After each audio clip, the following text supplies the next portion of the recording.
Hello YouTube. I made a video, but I deleted it by accident. I had a helper that helped me. Now I got drawings on boards and stuff that I'm gonna go back over and talk to you about. But the first one here, the whole situation is this. I'm Mr. Negative, right? But I state facts. And I try to help people out. That's that I know is upcoming.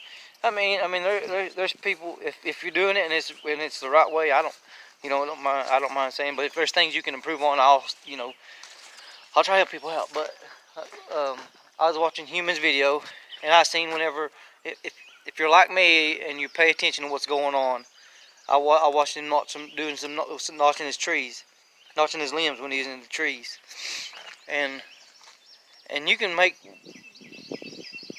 this a lot easier on yourself by using the flats of your notch to your advantage in whatever situation you're in, whether it's because the flat of the notch controls the release of the hinge. You know what I mean? Whenever the flats meet, the hinge is going to break off.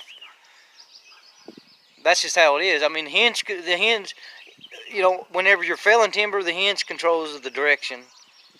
The hinge and the notch, the hinge more than the notch controls the direction. You know what I mean? Because if you leave big fat wood on one side and little wood on the left side, it's going to go where the fat hinge is.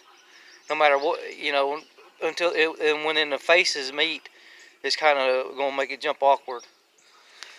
But if you got a fat hinge on one side and a skinny hinge on the one side, it's going to pull towards your fat side, no matter what. So that the hinge kind of controls the direction in felling more than the notch. The notch controls how it comes off the stump. You know what I mean? Saying that, there's people on their comment that I have no clue if they even know what they're talking about or what I'm talking about. What I'm talking about is not the direction of the fell, but how it releases, how it comes off the tree, how it comes off the stump, how it comes off the stem. The release is really important whenever you're in a tree.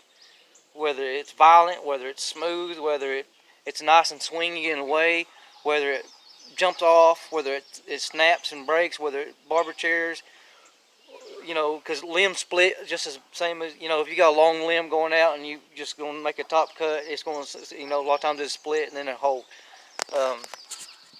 And I do that a lot too, But anyway, I always not being negative to Human. I mean, I don't care if Human has 1 million subscribers. That doesn't mean he knows any more than me or anybody else. Everybody can. If we're in the same craft, I mean, I see where he can improve. I'm gonna let him know. And it's hard for somebody like me to let somebody know whenever my thumbs don't work as good as my brain does. But then I ramble so much right here. But anyway, we're just gonna talk just a few basic notches, right? Just basic notches. And you may not be able to see none of what this mess is at all. But this is the Humboldt, right? Just a regular Humboldt notch. This is felling, not limbing. This is kind of how I'm just explaining how the flats affect the release of the tree, not the direction. I don't care about the direction. I'm talking about the release, how it affects it. Okay, this is your notch, right? Humboldt notch. This is a vertical stem, and this is where it happens whenever the flats meet. This is where it's going to release at. It's going to release here, which is going to let it jump away from the tree. And it's going to more than likely hit butt first or flat. That's a Humboldt. Conventional. This is a conventional notch. So what happens with the conventional notch is the flat, the flat, this is the flat right here. That's well, your flat is down here, but whenever I'm just showing it because the drawing's kind of awkward, but whenever this flat and this flat meet, the tree is going to be way more horizontal And you look at this right here, and if you got a lot of weight up here in the top, what happens is this butt kicks off the tree this way. So it's got a lot further to fall before the flats meet. And the hinge is usually breaking right here. Yeah, it's broke before it even falls. So there's nothing holding it on the stump right here. You know what I mean? So the hinge is done broke. When the flats meet, it's going to kick it back this way on top of the guy with the saw or whatever. But the conventional is used in a lot of tight big timber, big canopy timber, like hardwoods, white oaks, red oaks, maples, where the tops get tangled up a lot.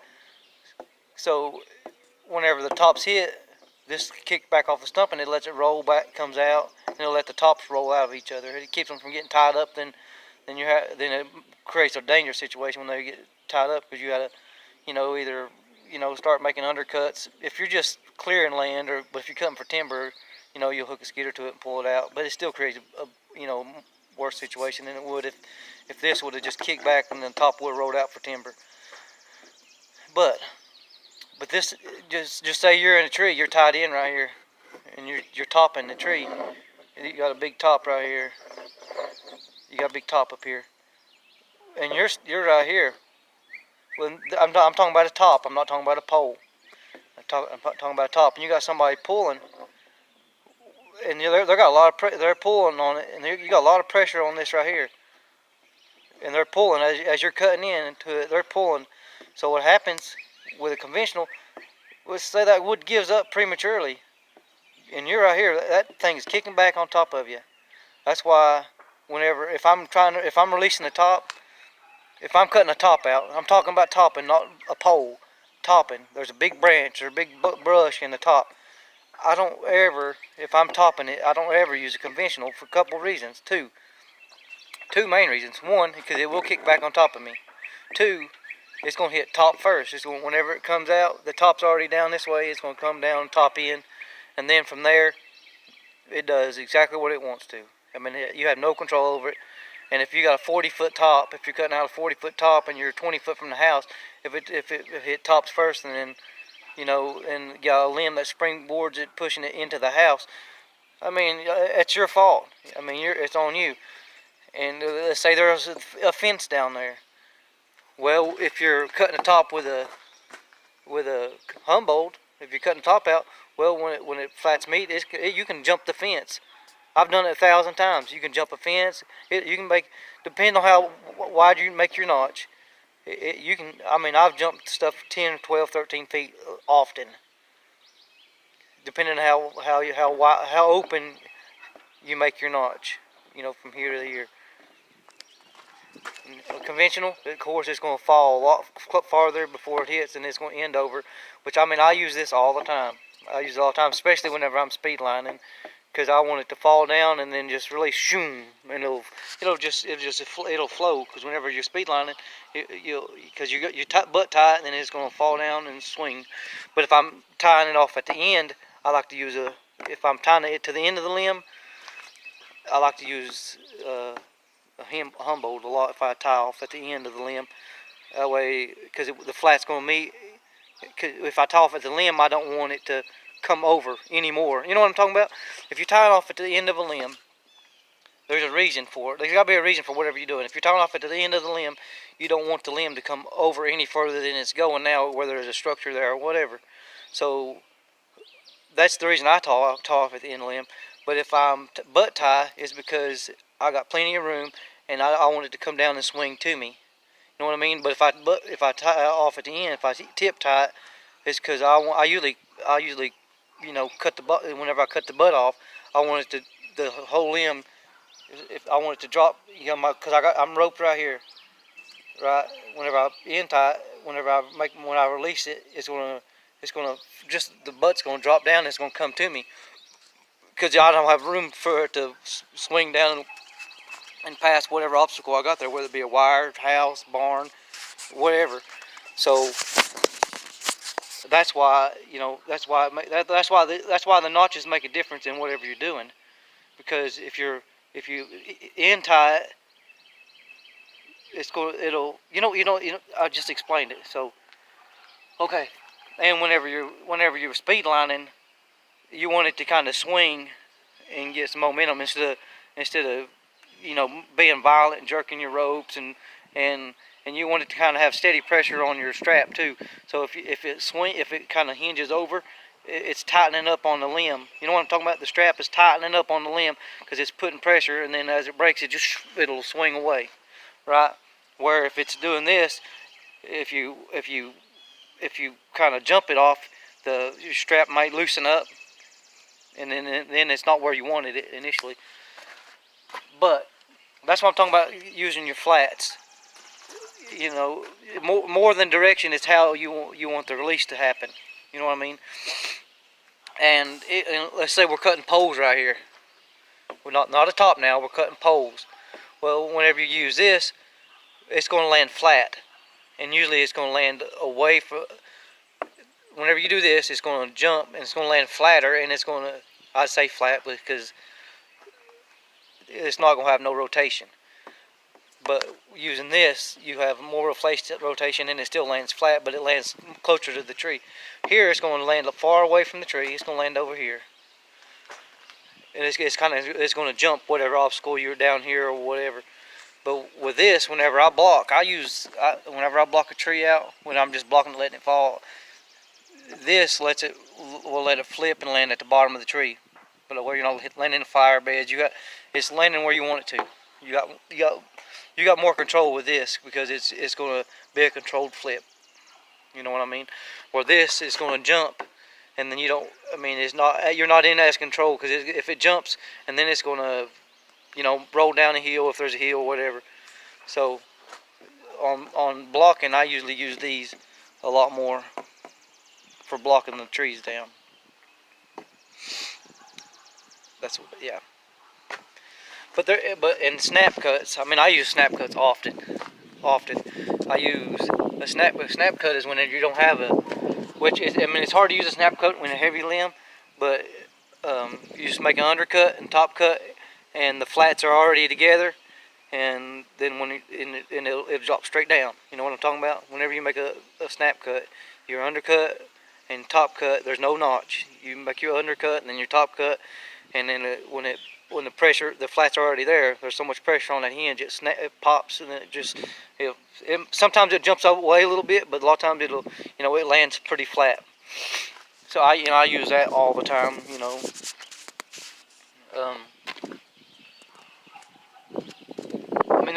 I could be here all day explaining a lot of this stuff, but that's what I'm talking about, using the flats, and you gotta look at the terrain too. If you're on a big hill, usually I'll make my flats with the lay of the terrain.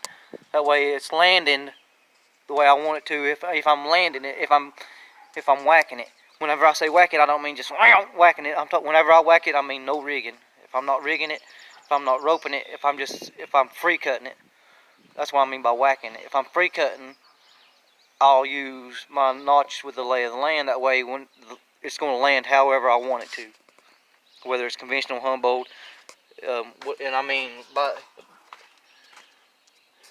that's what I mean. And let's say you got a limb that's over the house, right? You got a limb that's over. This is the house. You can't tell it, but it is. It's a house.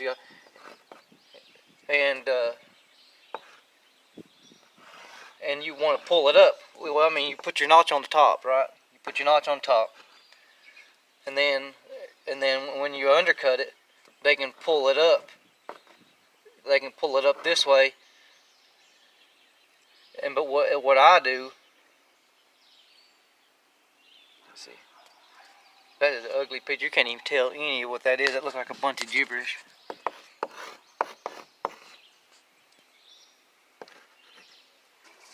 But what I do, whenever I do this, when I make my back cut, I'll cut into it this way. That way it stays on. You know what I'm talking about? This is we're pulling the limb up. So you got this. I'm just gonna draw the hinge. I got my wood here. This is the hinge. And here is my notch. Okay, this is my notch because I want it to be able to come up a long way before it hits the flat. But whenever I make my notch this way, when I make my back cut, into the hinge, I'm making it in vertical to the ground. That way, it can rotate up. It's staying on this flat. It's staying on there longer. It'll stay on there. They'll let you pull it way up. You see what I'm talking about? I mean, it's all, and it's hard to explain everything without actually knowing what I'm talking about. I mean, a lot of people don't have the even hand-on experience to know what I'm talking about. But this is for human. A lot of people know this already. Human may even know it. He may not even care it. He was probably just whacking it. But and a lot of times I do that too. Honestly, I'm not gonna lie. But whenever he was speed lining. Whenever I'm speed lining, I want it to be smooth, and I want it to come off and come away. And I seen Stillborn. I seen Stillborn. He tried to do a speed lining video too with Oak after saying you can't ever speed line an Oak. I mean, I watched his video, and the fact of the matter is the climber is always at fault, no matter what his ground guy's doing. Because if the climber and the ground guy's not on the same page, the climber shouldn't be cutting. If you're hitting houses, if you're hitting siding, if you're making all these mistakes, it's the climber's fault. It is. I mean, the climber is the educated one. You know what I mean? Certified arborist, whether you are or not. Because I'm not certified. I let mine expire a long time ago because it's not required. You don't have to have it to be, for my insurance doesn't require it. And you don't have to have it to have, I got a business license. It's not required to do this work here. And it makes me no less qualified. It doesn't affect how that, being current on a certification doesn't make me any better at what I'm doing. You know what I mean? It may help you get some jobs, but it makes me no better at what I'm doing. So I mean, I'm not gonna pay the I think it's like 110, 115 bucks for 2 years. I don't need it. I mean, it doesn't affect my business. I mean, we stay so busy, it doesn't affect my skills at all. But when my boys start, of course, I'm gonna encourage them to get their certifications, that will go through the training and get that way. Because there's a lot of knowledge there. I mean, there's a lot of stuff to learn. And I really am getting old. But yeah, there's nothing wrong with being certified, and I'm not dogging it or downing any of it. But being certified arborist, certified mechanic, none of that stuff matters if you don't have a daggone clue what you're doing. I mean, people can pass tests, and that's the truth. People can climb trees, and that's the truth. But there's a lot of people who can't do both. You know what I mean? There's people who can climb trees, SRT, DRT, and however you want to climb them. People, they can get up there and walk around, but when it comes to dismantling a hazardous tree, they have zero clue of how to, dismantle a tree. I mean, they could probably get it done, but they're working twice as hard as they should, and the ground's working twice as hard as they should. You know exactly what I mean. So, just because you can do one or other doesn't mean you can do both. But the whole video I was doing was about, I was watching a human's video, which I didn't watch it all. I'll watch glimpses of them, and I've been watching some of Reg Coates, or I can't remember how you say his name. And me and him see eye to eye on a lot of stuff, because I mean I flip line up a lot of trees because I take them down as I go up.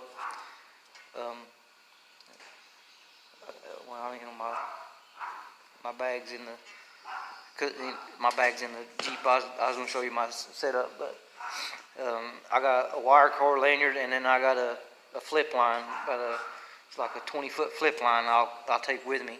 And whenever I ascend a tree, I flip line up it, and I take my pull rope with me and my climbing rope. I take them both with me. Is it a lot harder? Do you get wore out? Yeah, yeah, you do. But you know, but I'm used to it. I've been doing it for a long time. 23 years I've been doing it that way. I do it that way because I disassemble the tree as I go up on a lot of trees. Can I disassemble all of them that way? No, but I'm gonna say 8 out of 10 trees I can I can take down as I go up them, or I can I can get rid of a lot of the material as I go up, and then whenever I do get up, I don't, I'm not up and down as nowhere near as much. You know what I'm talking about? So I flip line up, and then whenever I make my cuts, I'll double tie in. I'll use because it's my flip line is almost like it's pretty much it's got a zigzag on it. My flip line is pretty much a safety line. It's my main line, and I'll just flip it up about 10 foot above me. I'll pitch it up over a limb, and I'll tie in, and then I'll run my rope, my pull rope. If I have to pull it, I'll run my pull rope, and I'll rope what limbs they are right there. I'll rope them down. The boys grab them, run it to the truck. That's how we can do a 4 or 5 hour job in 2 hours, because as I'm going up, I'm disassembling. They're getting all that stuff gone and cleaned up by the time I get up there. Then and that's how I do it. That's how we do it. I just think it's faster, and it's not about speed, but it is about speed. Whenever because we work about 3 hours in evenings, but it's what we work. I mean, as far as us working together, they get out of school at 3:35. They get off the bus 3:30, 3:45, and this time of year we got an extra hour or so of daylight, so we can work 3.5 hours, and we can do a $1,000 job. I'm talking about we took down 10,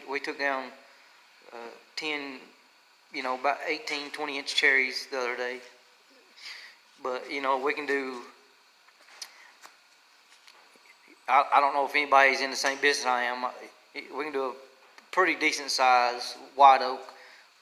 I'm gonna say a 25, 26 white oak. 60 foot tall, with it's not a large tree, but a medium tree. We can do it in about an hour and a half, 2 hours. I'm talking about a $500 tree. We can do a $400, $500 tree in 2 hours. A $250, $300 tree. That's not. It takes about 10 minutes to get them down, and the rest of it's clean up. It takes me about 10, 15 minutes to get a $200 tree on the ground. But they've got it cleaned up by the time I get down, and then it's mostly wood and then raking, because we rake a lot of the wood up. And that's dropping the poles. That's not blocking the poles down, because a lot of places around here we have to block a lot of poles because of landscaping. But if I can shoot down the tree and leave I'll usually leave my climbing rope in it, and then we'll just pull over my climbing rope, just a pole, because you can drop a pole about anywhere, because you ain't got to deal with tops, canopies, limbs, something like that rolling out. So you can, if you got a 2 or 3 foot landing zone, you can drop a pole anywhere you want to. Because a pole, you can almost with a rope you can pull a pole, and you can almost leave it horizontal, and it just hang on to holding wood. So with a pole, you really got much to worry about. But anyway, I sure appreciate everybody that watches and doesn't watch. Leave your comments. If you have any questions, let me know. If you need me, let me know. See you guys.